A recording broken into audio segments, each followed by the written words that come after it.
x is equals to minus b plus or minus the square root of b squared minus 4ac all over 2a. Now from the statement above, our a is equals to 2. The coefficient of x squared is a. Then our b is equals to 7. The coefficient of 7. Then the constant, which is c, is equals to minus 11. Therefore, our x is equals to minus b, which is what?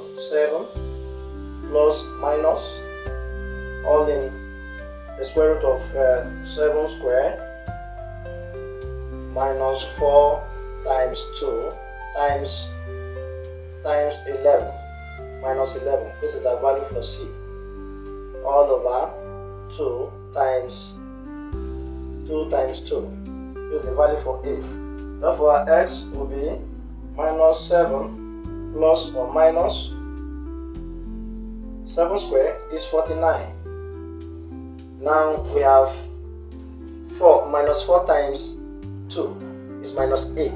Minus 8 times minus 11, we are going to have plus 88 all over 4. Okay?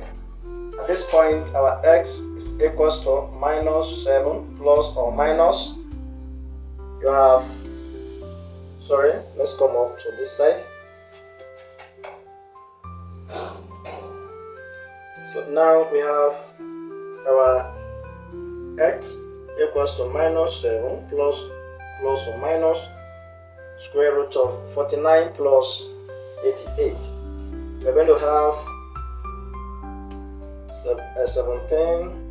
137 all over 4 is equals to minus 7 plus or minus 11.70 all over 4.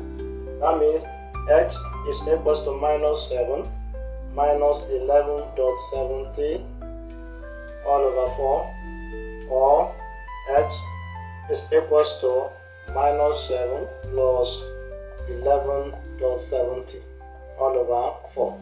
There are two values for x. From the first one, we are going to have minus 18.70, or this minus this, we are going to have 4.70. So at the end, our x is equals to, divide by 4, sorry. So our x is equals to minus 4.7 or 1.7, right?